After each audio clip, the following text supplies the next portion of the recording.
هاي، ازيكم؟ عاملين ايه؟ يا رب تكونوا كويسين. دايما لما بختفي كده في القناه بحس ان انا لازم اختفي واجيب فيديو جديد وفكرته جديده وحاجه ما نزلتش قبل كده على الشانل ومعلومه جديده عشان نستفيد منها.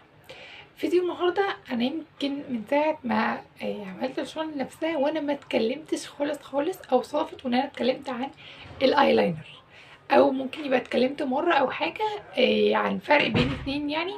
بس انا النهارده جايه اتكلم عن الفروق بتاعه الايلاينر كلها.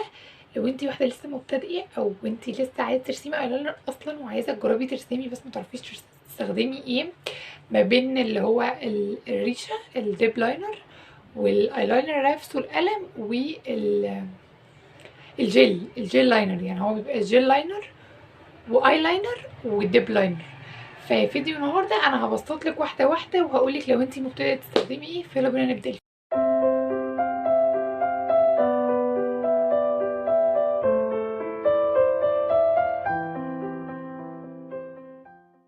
طيب اول حاجه انا هبدا بيها وهي القلم. القلم عادي انا هحط لكم صور ليه، لان انا بجد عمري ما جبت القلم ده ولا استلطفته خالص. بس كنت مثلا بشوف لو حد عنده منه ولا حاجه، بس انا ما استلطفتوش. انا اول لما قررت ان انا ارسم ايلاينر وبدات في الايلاينر نزلت على الديب لاينر على طول، اللي هو ريشه، اللي هو هيبقى معانا رقم 2. القلم ده حلو او بيبقى سنه حلو لان هو بيبقى سنه تخين شويه، فانت هتعرفي ترسمي بيه، سواء ترسمي لاين بس فوق عينك او عايزه تعملي الايلاينر نفسه بوينج. فهيبقى لو انت لسه مبتدئه خالص وزيرو ايلاينر ومبتعرفيش ترسمي خالص وعايزه تبداي ترسمي ايلاينر، فهيبقى احسن حاجه ليكي هو القلم اللي بيكون سنه تخين، فانت بتبقي متحكمه في ان انت ترسمي مثلا لاين بس، او انت عايزه تعملي وينج هنا، وبيبقى متحكمه ان انا اعمل الوينج رفنع تخين طويل قصير. فلو انت مبتدئه انصحك ان انت تجيبي اول حاجه خالص القلم. طيب رقم 2 الديب لاينر.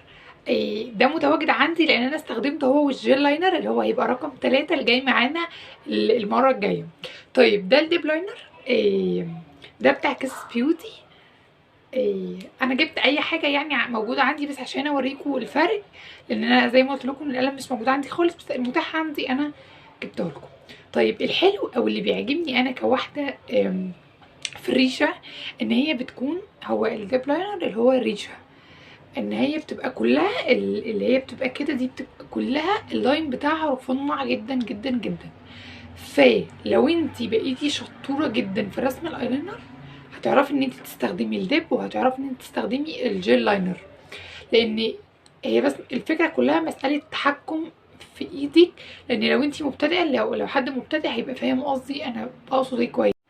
بصوا بقى الريشه بتاعته بتبقى عامله ازاي. الريشه بتاعته بتكون اهو، بتكون رفيعه جدا جدا. فلو انت مش متحكمه في اعصاب ايدك وما بتعرفيش ترسمي، ابسط حاجه هتيجي وانت بترسمي كده هتلاقي ايدك اتحركت، فانت بوظتي الايلاينر كله. وفي منه بيبقى ثابت جدا، فان انت تتلخبطي حاجه، يعني تعملي مثلا خط صغنن خالص تتلخبطي فيه وتيجي تمسحيه هتلاقي عينك كلها باظت وعينك كلها اتبهدلت. بالذات لو انت بترسمي ولقيتي حد جنبك جه هزك كده، فانت عينك كلها باظت. فعشان كده بنخلي ده، او انا شخصيا بنصحك بالديب لاينر ده بعد ما تبقي متمكنه شويه في الرسم، فبحيث ان انت لما تمسكي ريشه تعرفي ترسمي بسرعه وبسهوله. فخلي الديب لاينر بعد ما تكوني متمكنه شويه في رسم الايلاينر عشان تعرفي تبدعي بالديب لاينر. بس عايزه اقول لكم بجد الديب لاينر من احسن الحاجات اللي ممكن تستخدميها، بعيدا عن انواع البراندات عامه.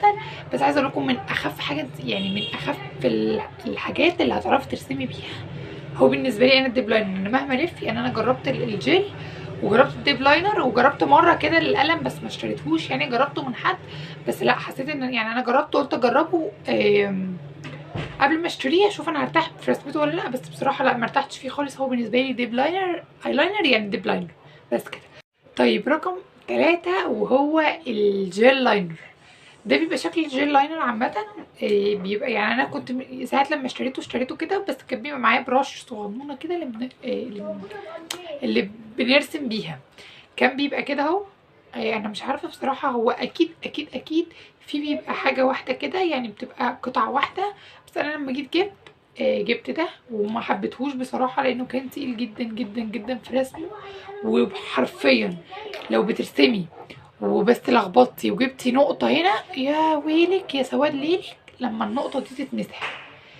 اقعدي سنه امسحي فيها وعينك كلها تبهدل وتسود، وليله كبيره قوي بصراحه، فانا ما استلطفتهوش، فما عجبتنيش خالص لان سوادها بيبقى تقيل قوي. وفكره ان انت بترسمي بالفرشه نفسها لا، فكره بالنسبه لي قوي، بالنسبه لي انا ما كانتش لذيذه خالص، بالذات لو انت اتلخبطتي، لان طبيعي ممكن حد يهزك، ممكن حد جنبك يبقى بيعمل حاجه فانت تتلخبطي، ممكن حد يبقى بيتكلم معاكي فتتوتري، ممكن انت ايدك تترعش او حاجه فتحسي ان انت بوظتي الرسمه كلها، فبيكون تقيل قوي قوي قوي. او يمكن انا كنت جايبه براند تقيله، لان ده بيبقى يعني عمو اللي اشتريت منه قال لي ان هو ثابت 24 ساعه وبتقفل كده اهو.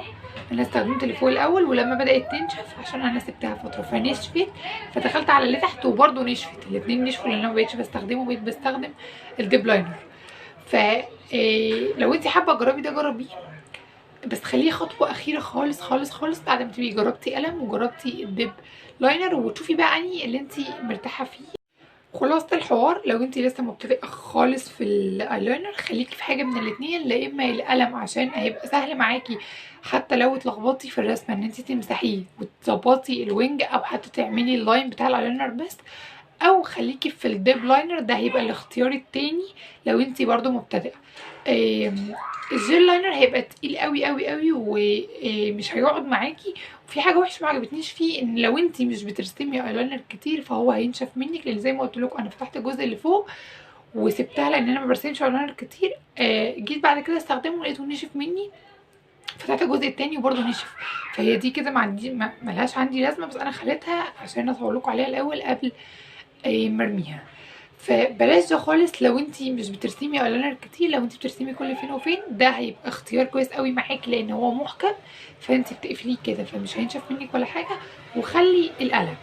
كان عندي نصيحه صغيره قوي كنت حابه اقولها لكم بس خليتها في الاخر عشان اكون خلصت كلامي كله يعني. لو انت قدامك حوار ان انت ممكن تجربي قبل ما ترسمي، بمعنى لو انت عندك اختك مثلا عندها ايلاينر، او عندك واحده صاحبتك انت واخده عليها، او عندك اي حد عنده قلم او دب او جل انت تقدري ان انت تجربي منه قبل ما تشتري، فبجد اعملي كده. شوفي انت شخصيا ايديك هتعرف ترسم بانه. يعني مثلا انا ممكن اقول لك هاتي قلم بس انت تحسي ان انا شطوره شويه فعارفه ارسم بالدب لاينر على طول، فساعتها اعملي كده. فلو متاح قدامك ان انت تجربي قبل ما تشتري، طبعا مش محتاجه اقول لك اي كلام، انت اعملي كده الاول وشوفي انت اوريدي هتعرفي ترسمي بايه، وبعد كده احكمي وهاتي. ده بس كان ملخص بسيط بين التلاتة وبين ان انت لو مبتدئه تستخدمي انو. يا رب تكونوا استفدتوا، في فيديو تاني. باي.